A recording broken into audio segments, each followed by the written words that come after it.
Cyphers. We used to be called sorcerers, a rare breed of being that could wield mind-controlling powers. In reality, we could control electrical impulses, but we didn't come into our own until the first real computers were invented. Then we became tech gods. While we are still at an advantage to most, even those days are past now.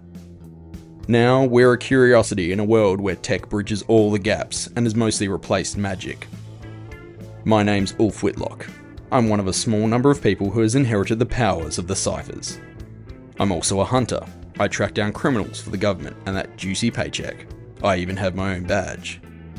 I take on all types: orcs, elves, goblins. Shoot first, ask questions maybe. That's how Dad did it, it's how his dad did it, and I'm one for tradition. Welcome to the world of cybernetics and the punk, to my world of magic, blood, sweat and steel. Welcome to the Cyphers Edge.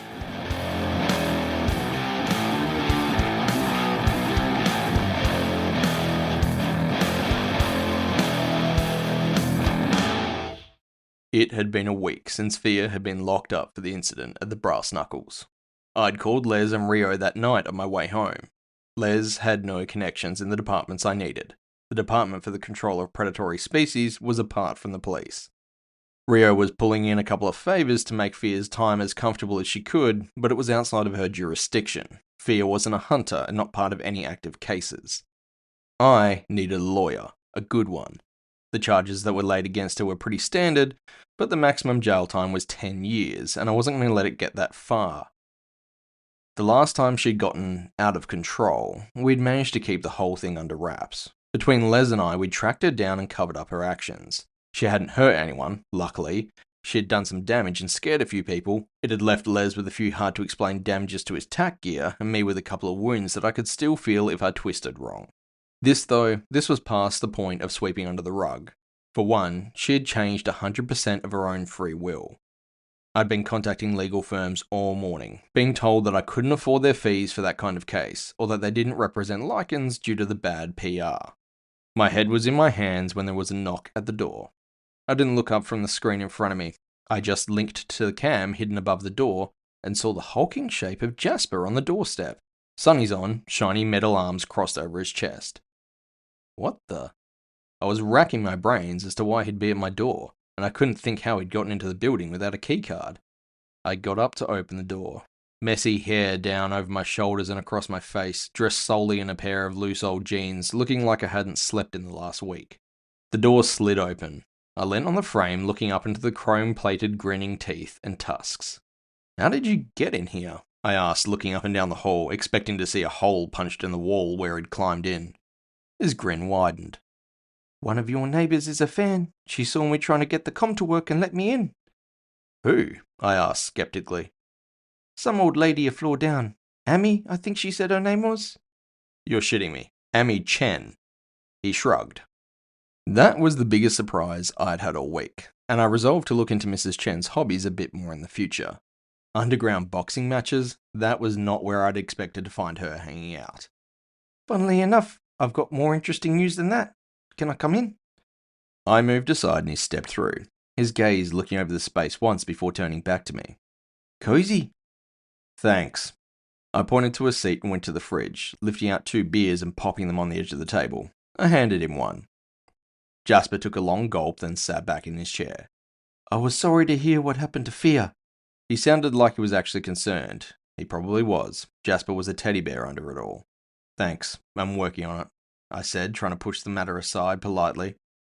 "If you need a character witness," he continued unperturbed, "I'll stand for her." "Thanks, I'll keep it in mind, but I doubt you have the best legal reputation yourself." He laughed at that and shrugged. "How's the bar?" I asked eventually. "Cleaned up nicely, actually. Very little damage done to the place itself." "I'm sure Shakey's pleased. He'd be pissed if it was closed for too long." Jasper nodded. "We opened back up a couple of nights ago, after the cops gave us the all clear." "Good to hear. You said you had some news for me." I wasn't in a talkative mood, so I moved the conversation along. He tossed me an NFC card. I caught it out of the air and raised a questioning eyebrow. "I got the name of your stalker." It took me a moment to figure out what he was talking about. Then it all came back to me. Really? "Take a look." I viewed the image on the card. It was slightly blurred. It had been taken during a boxing match mid-fight. Two fighters faced off against each other, both women, one elf and one half-orc. She looked very familiar. My brain threw up images that matched that face. Even as Jasper said her name, it came back to me from that night on the train. Reva. I said the name at the same time as him. He looked surprised. You know her? I grimaced. You could say that. I recalled that fight and what I'd done to her. I recalled what I'd done after the fight. I puppeted her during a hostage situation. She was missing when the cops cleaned up the place, though. Jasper pointed at the NFC card with the hand that held his beer. Well, I'm going to go out on a limb, and I'm going to say she took that personally. You don't say. To be fair, you don't know why she's looking for you. I killed most of her gang, her boss, and to top it off, I piloted her to betray that boss. I doubt she wants to give me a hug and talk over old times. Jasper winced. Yeah, you're probably right, not the hugging type. I reviewed the image. She was just as angry as last time I'd seen her. She looked good, though, for a half-orc. If I was being honest, I happened to have a soft spot for girls that could whoop my ass. There was probably some deep-seated trauma there. Thanks for the heads up, Jas, but I just don't have time for this right now. I tossed the card onto the table between us. You're just going to ignore that? I shook my head. I can't waste my time on a wannabe revenger. I need to sort out this lawyer thing. I need to get Fear out of that cell. He nodded. I get it, I do. But while you're sorting all that out, do you really want this filly jumping up out of nowhere and making a bad time worse? She's going to find you eventually. You ain't exactly low profile. He wasn't wrong. A loose end like this could seriously screw up my efforts with the DCP. I relented after mulling it over for a moment. Any idea where I can find her? He smiled. Bro, I happen to know exactly where she's gonna be tonight. She's got a match, and I don't need tickets to get you good seats. I hadn't been to a fight night in months. Jasper rolled up in a hired town car, making every effort to make an entrance. He was a showy bastard. Well, it was to be expected. I stood on the curb as the car rolled to a halt at the entrance to the court. The door popped open and swung up smoothly. I bent over and looked inside. Jasper sat reclined in the back, a suit vest on with matching pants. No shirt or jacket that I could see, though. He had a beer in one hand and a skimpy-dressed elf girl on the other arm. Shaky pays you too much, I said, climbing in. You earn big, he pays big. He reached into the bucket of ice and tossed me a beer. The car pulled away and we rolled through the city in the smoothest ride I'd ever been in. Club beats pumped over the sound system, and the seats were either real leather or a very convincing imitation. This is Winter, he nodded to the elf. She smiled sweetly. Hello.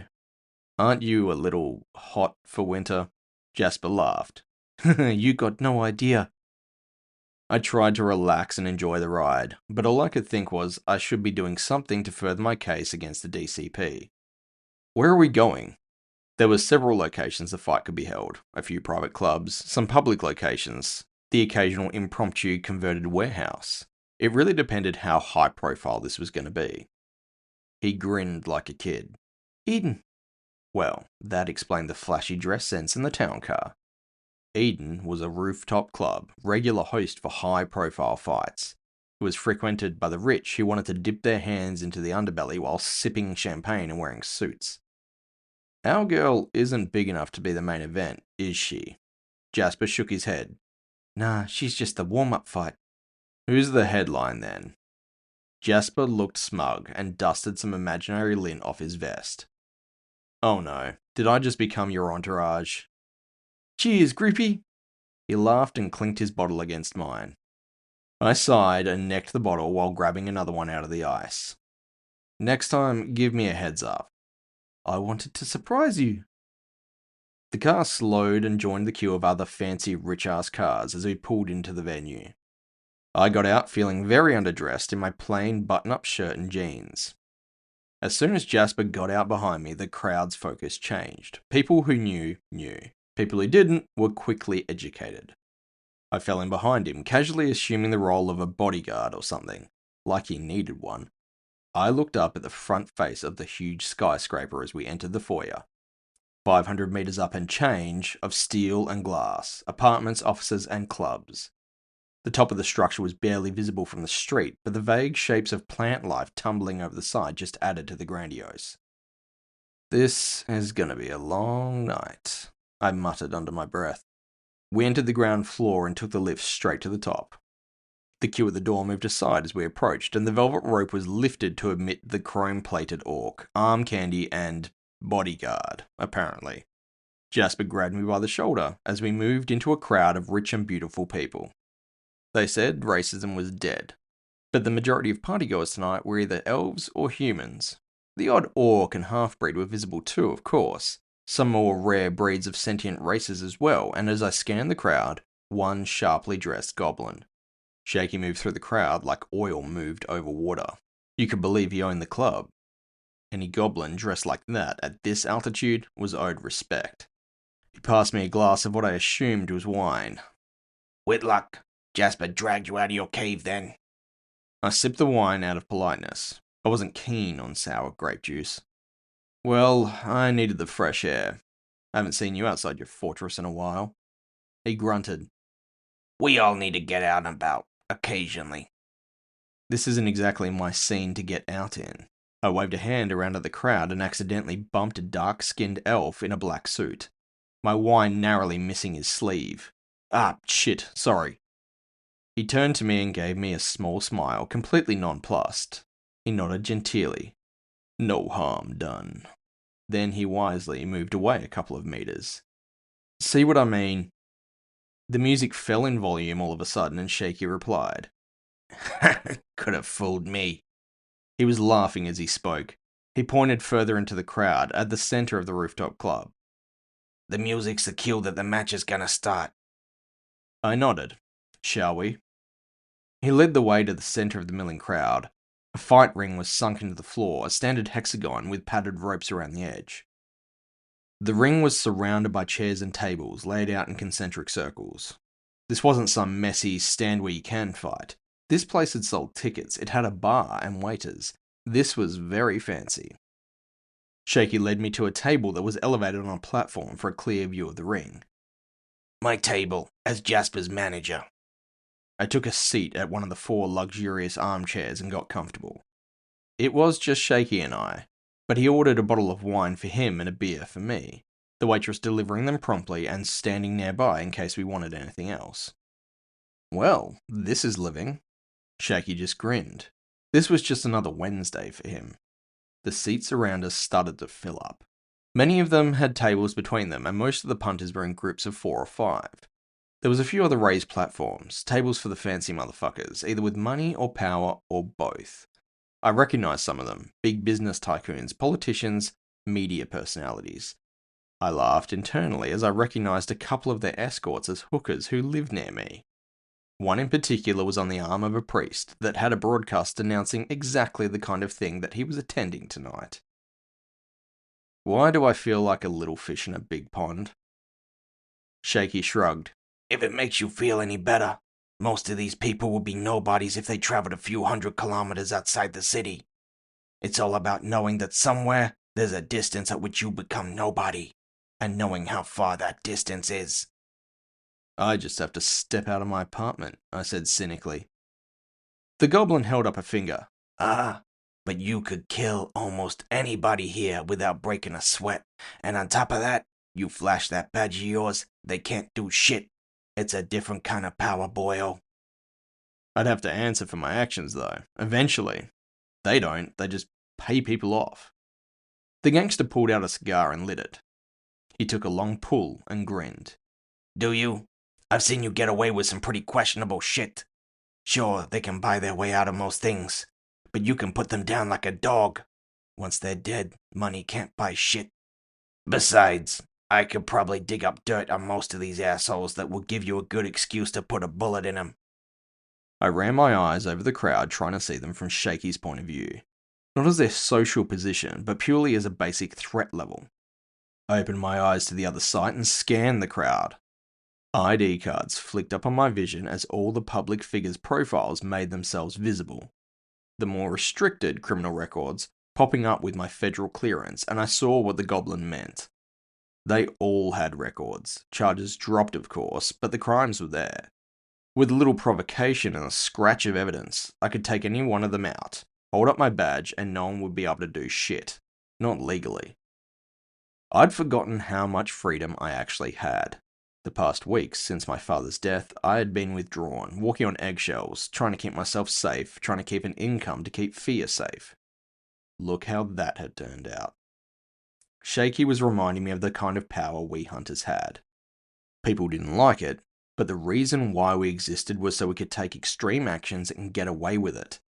Maybe it was time I started pushing up against those boundaries a bit more. My confidence inflated, I sat back viewing the scene in a different light. If this was a pond of fish, I was the pike. The punters had mostly settled down, and the music had dimmed as someone in a figure-hugging white suit strode into the ring. They had a slim build with curves in all the right places, but from their long black hair protruded a pair of fox ears, and hanging from the small of their back, a set of bushy tails. "Is that a kitsune?" I asked in a low voice. Shaky nodded. Lady Vixen, one of the heads of the underground boxing scene. She's only making a special appearance tonight because of the venue." "Hello." She spoke into a mic. Her voice was like honey. "Welcome to Fight Night, and what an amazing night it is." She raised a hand and the crowd cheered. "Who's here to see power, spectacle, and blood?" Another cheer. "Well, we have some real skill for you. We have the best of the best." She held an arm out wide, welcoming the first fighters. Two young men entered. One was an elf, the other was a human. Both with shaved heads, bodies covered in tattoos and limbs augmented to some degree. I scanned them both, and found their upgrades to be some high-grade tech, though clearly for sporting purposes. They were enhanced for speed, dexterity, and to mitigate pain. They took up their positions, and Lady Vixen strode from side to side, her body more seductive when in motion. She pointed to the elf. "In this corner we have the indomitable Will, the best lightweight in the city, the reigning champion, weighing in at 61 kilos, Helix Collins!" A massive cheer, the majority of the crowd. He was clearly the favourite.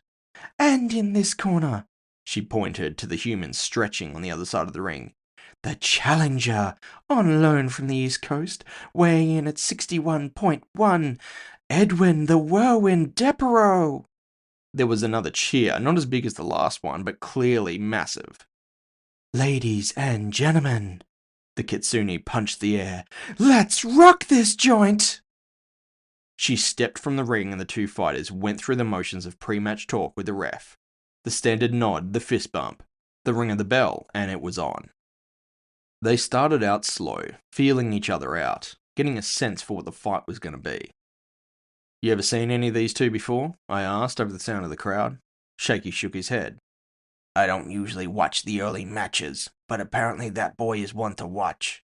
He pointed at the human with his cigar. "What kind of a name is Edwin?" I scoffed as I took a drink. Shaky raised an eyebrow at me. "Like you can talk, Ulf." Okay, I'd give him that one. The first two rounds were uneventful and pretty much what you would expect. The third round, you could start to see the technique and stamina of Edwin showing through. The elf was good. He'd earned his place as the champion, but the human had something to prove, and he was out to prove it tonight. I watched the match, but I wasn't really paying much attention. Jasper had said the half-orc chick was fighting tonight. There was 3 fights. Jasper was the last. She must have been the middle set. I'd looked her up on the federal database this afternoon before the fight. As far as I could tell, she was from somewhere over east. She had a few criminal charges against her, one of which was gang affiliation as hired muscle. She was actually pretty clean, considering. Why she wanted to hunt me down, I could only guess.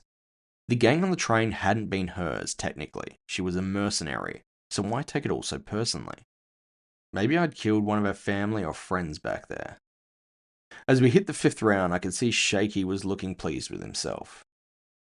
"You put a bet down, didn't you?" He nodded. "A few grand on the Humie, and he's about to pay out too." I focused on the fight again. He was right. Edwin the Whirlwind was fast. He'd kept that speed up from round 1. In the area of augmentations, both had similar enough cybernetics that it probably didn't make much of a difference. But he was so steady with his breathing, so calm. I switched to my other sight and laughed softly after taking a better look. Shaky looked at me and narrowed his eyes. What? He's got his respiratory system and cardiovascular rizzed up to 11. He won't even start to run out of steam before 10 rounds. The goblin looked back to the fight. Vixen would have had him checked. They won't let him in there without a once-over. It's a fair fight. I looked over the elf. He was right. The elf had light subdermal armor. He wouldn't be lasting as long, but it was going to take a lot to make him bleed. The local boys loaded up with subdermal. Still, my money would go on Whirlwind, if I was a betting man. The fight started to reach its natural end, and we could all see Helix starting to run out of steam by round 10. He was trying to keep up, but it just wasn't going to happen. The human challenger finished him off with a dramatic roundhouse. The cheering was balanced by booing from those who had clearly lost money. The audience mellowed as the staff took orders and people collected on their bets. Our waitress approached Shaky and handed over a cash card. Shaky winked at me, flicked the card in the air, then snatched it back as it spun down. Lucky you. Yeah, lucky me. More beer was served, more bets were taken. The second fight grew closer, and for some reason, my pulse was up. I was anxious. I couldn't put my finger on it, but there was something. It was like a light pressure in the air, a sense of being watched. I looked around, scanning the crowd. As far as I could tell, there was no one looking at me.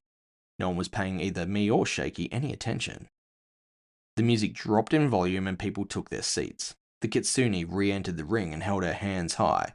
Almost all the sound dropped away, the music becoming a backing track. Now we welcome one of my favorite combatants, a woman who has taken the ring by storm in the past weeks. Another newcomer from the East Coast, a phenomenal powerhouse of skill and speed. She pointed to the side of the ring, and a fighter entered. A silk hoodie draped over their shoulders and head. Top of the line, cybernetic arms extended from the sleeves, and I recognized those hands. The feeling of anxiety grew. I could almost feel her presence. I would have known it was her, even if I'd had my eyes closed. The one, the only, the Slayer Reaver Harlock! The hood came off, and the half-orc fighter I had last seen unconscious at my feet a few weeks ago was standing before me. My breath locked in my lungs. I couldn't look away. She had been staring at me from beneath the hood. She hadn't been able to see me, the fabric had been draped over her eyes, but she was staring at me. I could feel the intensity through the empty air between us. She didn't look angry, just intense, her face blank of emotion. After a few seconds that felt like hours, she looked away, then raised her hands to thunderous applause. I didn't look away as she took up her position on the other side of the ring. I didn't even hear the announcement for the other fighter. I couldn't concentrate on the speech the Kitsune was making. I hadn't seen much of her body last time. She'd been wearing pants and a jacket. Now I could see the full extent of her augmentations. Cybernetic legs from her hips to her toes. Her arms were the same from the shoulders down. What was left of her natural tissue was well-defined lean muscle under slightly scarred light green skin. She still rocked the same black mohawk, but it was plaited into a tight tail. While I stared, I could almost imagine I was making some sort of mental connection with her, like a wireless link. Something in the back of my mind, I thought I could feel something. It was like a feather touch on my mind.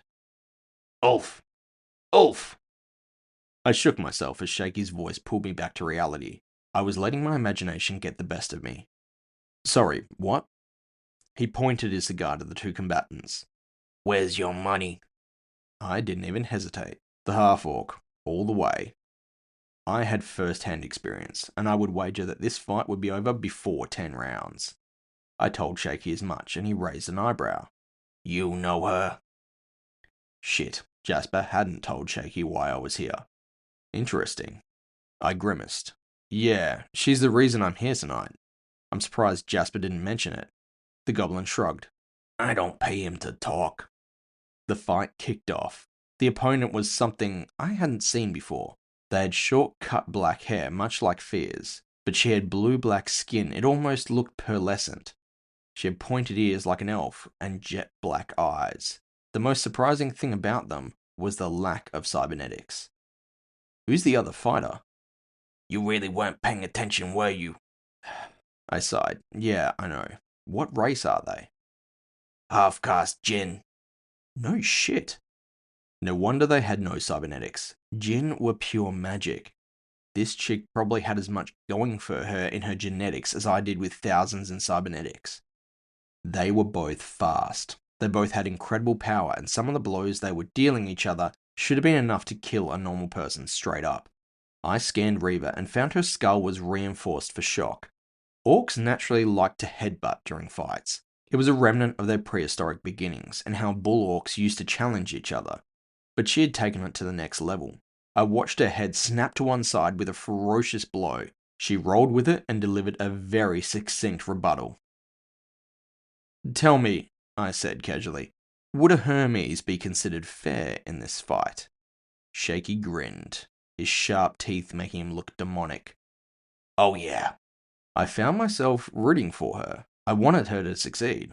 It was odd, really. I should be hoping she got so fucked up I could question her without her bringing any of that ferocity to bear on me. But there was something in me making me hold my breath, flinching with the blows, cheering for her success.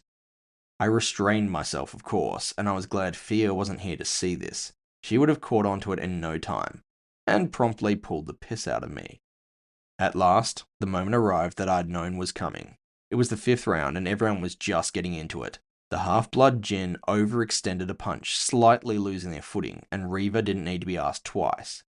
She disappeared. A green blur moved around the Jinn so fast that no one could have made out her motions, let alone her opponent. The Jinn rocked from side to side as blows fell like lightning from its supersonic assailant. All of a sudden, the Jinn's arm shot out to the side. Reva whiplashed back into existence as she clotheslined herself on what may as well have been a steel bar. The Jinn steadied herself and spat out blood as Reva got to her feet, the ref stepping in to let her recover. Your girl has her work cut out, Shaky said, still grinning demonically. I nodded, my fists clenched tight. All my focus was on her. She's got this. I could almost feel her pain, feel her determination, and as she stood there ready, her eyes flicked to me. I wasn't imagining it. I could feel her.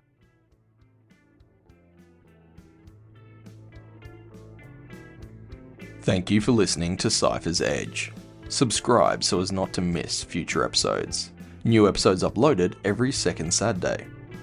Script and narration by JJ Brandis. Music was provided by Cale McLeish. Copyright JJ Brandis 2025.